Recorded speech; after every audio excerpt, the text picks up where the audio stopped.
Hello viewers, this session is all about Francis Bacon's essay of studies. Francis Bacon was an English philosopher, statesman, scientist and essayist. In his essay of studies, Bacon tells us about the way books should be studied. He says that the knowledge through the books should not be used to find argument, but to weigh different arguments in support of some idea. He gives in detail how the books can effectively cure different mental deformities.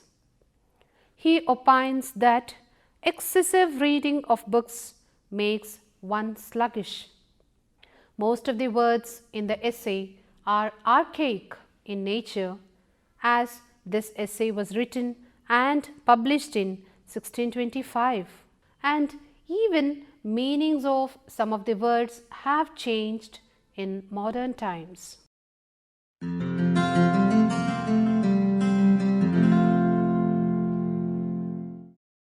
Francis Bacon was an English philosopher, statesman, scientist and essayist whose philosophical theories and writings influenced the development of scientific and legal thought in Great Britain and the United States. Bacon's essays deal with a wide variety of topics: political, religious, social, economic and domestic. They bear an eloquent testimony to his wide and encyclopedic knowledge of books and his close and accurate observation of men, manners and the affair of the world. Bacon was born in 1561, the second son of Sir Nicholas Bacon, the Lord Keeper of the Great Seal. His uncle was the first minister to Queen Elizabeth I. Bacon was educated at Trinity College, Cambridge, where he was enrolled at the age of 12. In 1576, he was admitted into Gray's Inn for legal education, one of the 4 Inns of Court in London. He also spent time in France as a member of the English ambassador's staff, and his father's sudden death obligated him to return to England and resume his legal education to support his family. After his studies in 1582, Bacon became a barrister and then attained the posts of reader and bencher. He took law as his profession and gradually developed up the prescribed rungs of the legal ladder. But he fixed his eyes upon political distinction to gain favor and patronage of the Queen, and he kept the motions of his wit subservient to the policy of the Queen. As a member of Parliament, he made his mark by his learned and grave speeches. Bacon wrote 58 complete and 1 fragmentary essay, which appeared in 3 editions at different times, but with a progressive increase in the number of the pieces in the volumes. They were published in 1657. Of Studies is the first essay of the first collection of 10 essays of Bacon, but it was revised for the edition of 1612. More than dozen new sentences were added and some words were also altered. It is a typically Baconian essay with an astonishing terseness, freshness of illustrations, logical analysis, highly Latinized vocabulary, worldly wisdom and Renaissance enlightenment.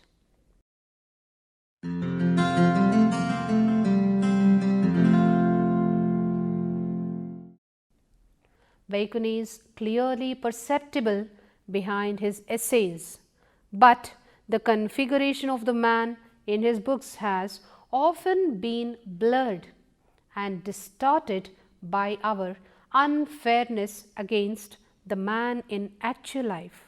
He betrayed his noble friend and patron, abused the privileges of his high office in the government of the country, and tailored his mind, soul, and conduct to policies of his ruler in order to secure his favor.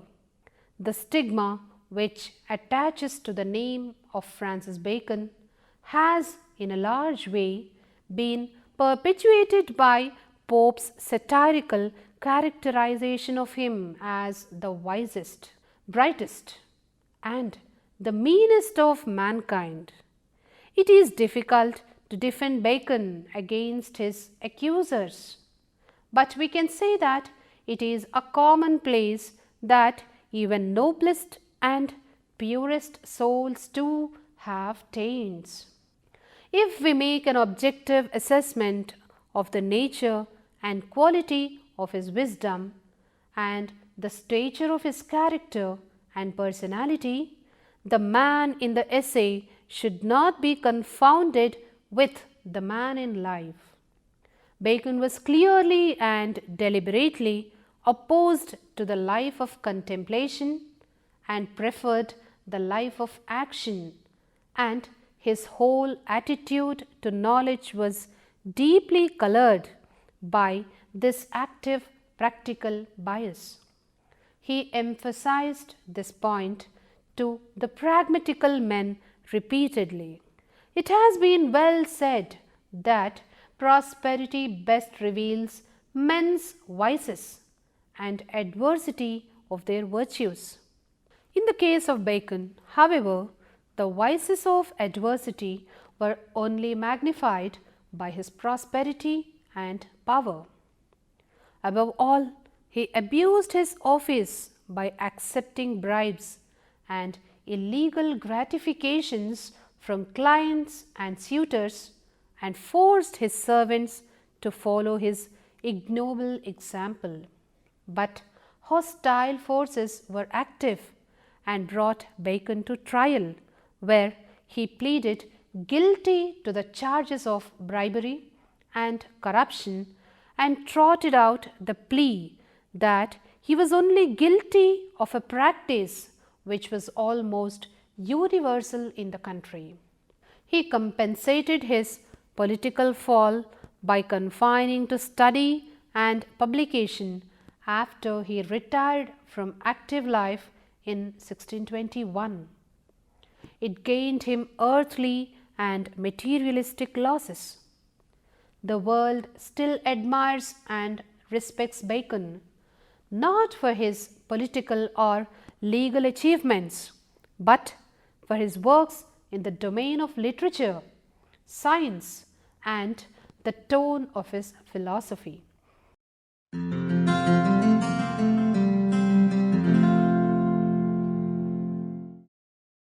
Francis Bacon begins his argument to validate the usefulness and advantage of study in our life. Thus, he puts forward the three basic purposes. Studies serve for delight, for ornament, and for ability. He brings lucidity and clearness by elaborating the meaning of the sentence. When we remain private and solitary, the studies fill us with delight and aesthetic pleasure. Studies add decoration to our speech in our discourse.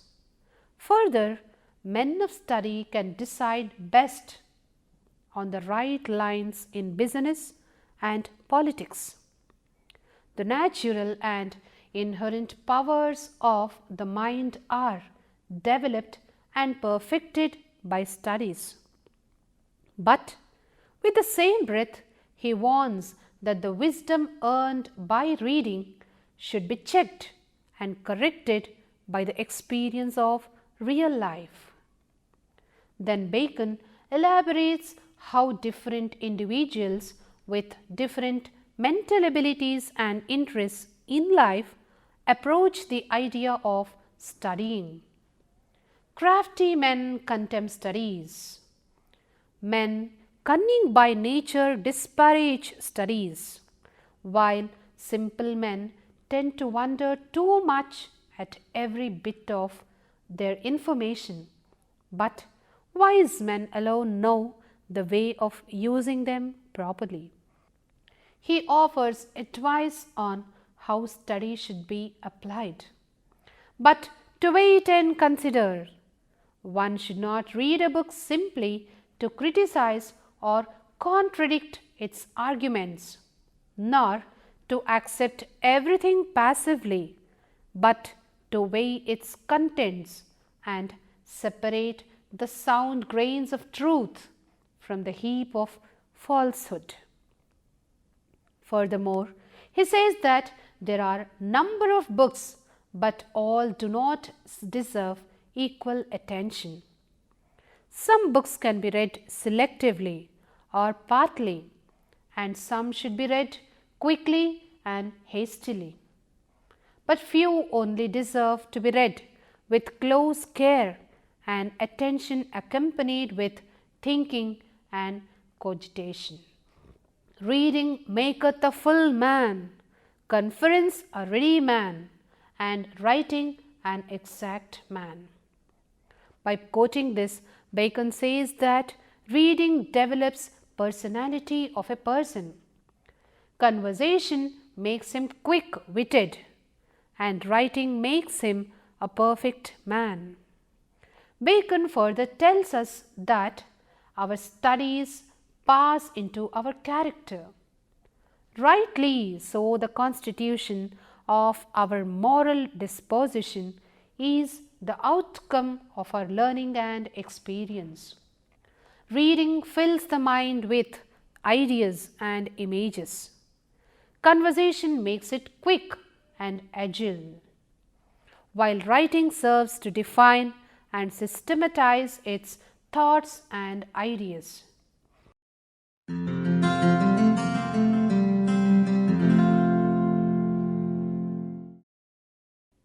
Further, Bacon elaborates how studies influence one's character according to the nature of the subject one chooses to read. Quite a few books may be read only through their abstracts made by a deputy, though the essence of a book is totally lost in the process of its distillation. Histories make men wise, poets witty, mathematics subtle, natural philosophy deep, moral grave, logic and rhetoric able to contend. Bacon opined that every deformity of the mind can be cured by a proper selection of reading. The study of history contributes to one's wisdom, and mathematics develops one's mental ability and subtlety of the mind. Study of science matures one's intellectual depth, and natural philosophy strengthens gravity of mind and of logic, and rhetoric to one's power of reasoning and arguing with ability and success. Bacon aptly brings in a close comparison between physical exercise and intellectual exercise. Physical exercises like games, sports strengthen the body and limbs, whereas the mental faculties are strengthened by reading various subjects of study. This appropriate exercise of reading books cures problems such as the incapability of logic, inability to distinguish form, and so on. Thus, if a man's mind lacks power of concentration, he should read mathematics, where every step demands close attention. If one suffers from the lack of power of discrimination, one should devote his time to reading the writings of the medieval philosophers, who were nicknamed as hair splitters. In the same way, if a man's mind is not able to recall references and illustrations to clarify and clinch his arguments, he must read law cases where necessary examples serve the purpose. In this way, every mental defect has its proper remedy in studies. Bacon concludes the essay by giving assurance that every defect of the mind may have a special receipt and assured remedy.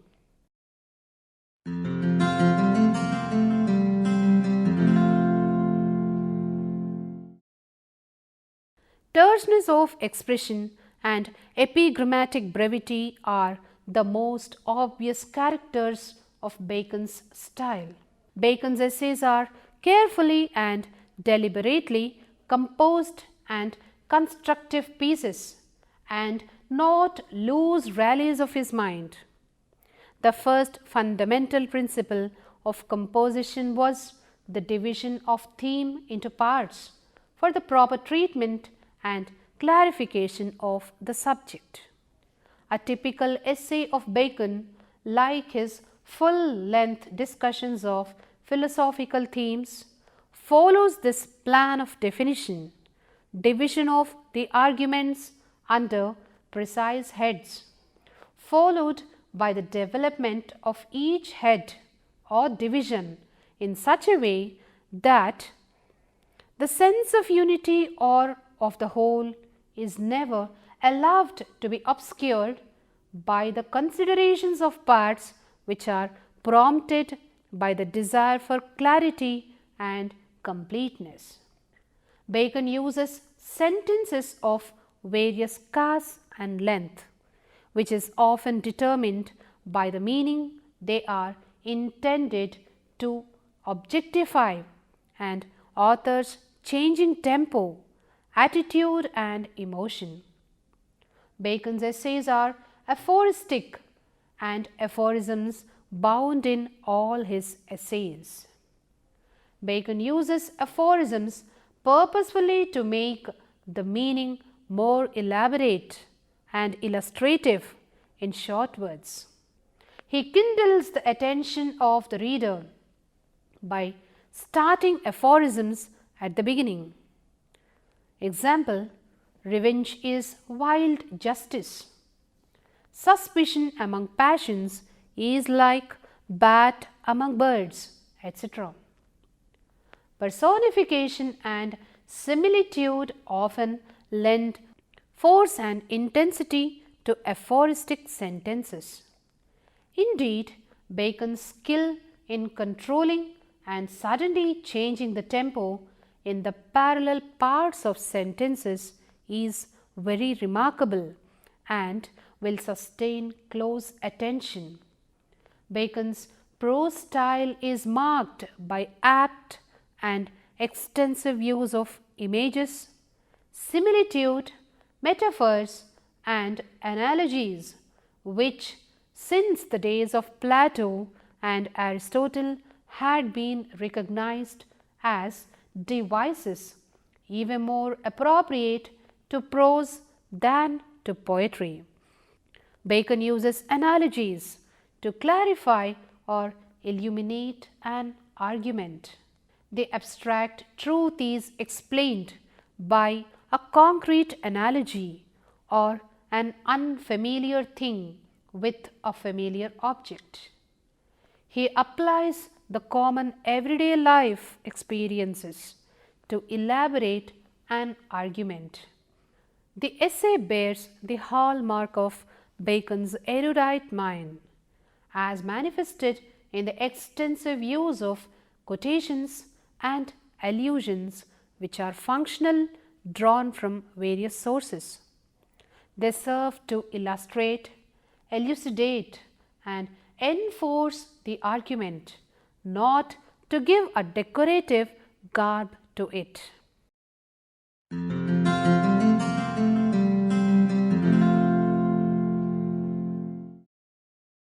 The theme of the essay is to show the significance of studies. By using aphorisms and quotations, Bacon emphasizes the importance of studies. He exposes even the bad effects of overreading. One has to acknowledge and appreciate Bacon's in-depth study of merits and demerits of studies. The quotes that he mentions in the essay are laudable and universally approved and accepted. The essay stirs, aphoristic and epigrammatic. More than the ideas expressed here, this essay is an excellent illustration of Bacon's condensed and axiomatic style. The statements made are brief, and some of them have passed into everyday use. Bacon develops one investigative method. It is an early forerunner of the scientific method. The method was put forward in Bacon's book Novum Organum and was supposed to replace the methods put forward in Aristotle's Organum. Baconian method consists of procedures for isolating the form, nature or cause of a phenomenon, including the method of agreement, method of difference and method of concomitant variation. Bacon suggests that you draw up a list of all things in which the phenomenon you are trying to explain occurs, as well as a list of things in which it does not occur.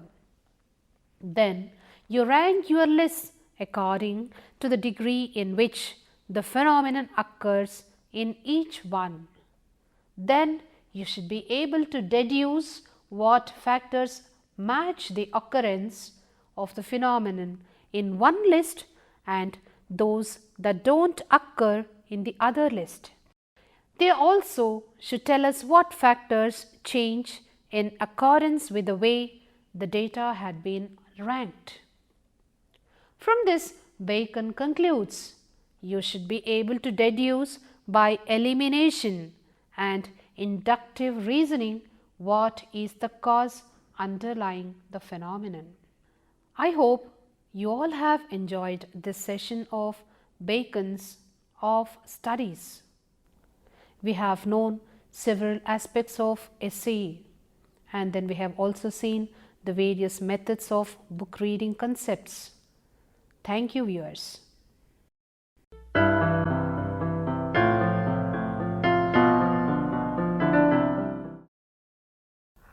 Bacon's contribution to the development of English essay is immense. Bacon was a man of the world, and he has left us a variety of prose, political treatises, romances and fables, historical, philosophical and moral utterances. He has showed us how the English language can be used as a suitable vehicle for expressing thoughts and feelings of various kinds. Bacon, along with Hooker, showed that it was possible in English to express the subtleties of thought in clear, straightforward and uninvolved sentences, and when necessary, to condense the maximum amount of meaning into the fewest possible words. Therefore, he has been called the father of the English essay.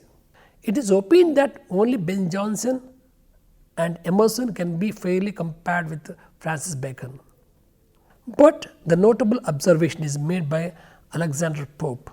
He called Bacon the wisest, the brightest, but the meanest of the mankind. Now we see the Bacon's concept of essayer. Bacon regarded essay as a receptacle of detached thought.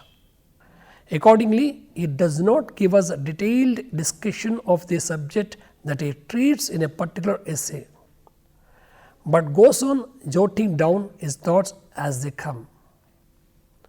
There is no systematic development of the ideas in the essay. every essay being a miscellaneous collection of ideas relating to a particular subject. He does not give us an exhaustive discussion on the subject. He chooses for a particular essay. There is no systematic development of ideas. Of course, Bacon does not stray from his subject in any essay. He does not introduce any digressions or relevant matter, nor does he give a free rein to his imagination. In this session, we learnt about Francis Bacon's history and the essay of studies and the theme and the style and Baconian method. So, we meet again in the next session. Thank you.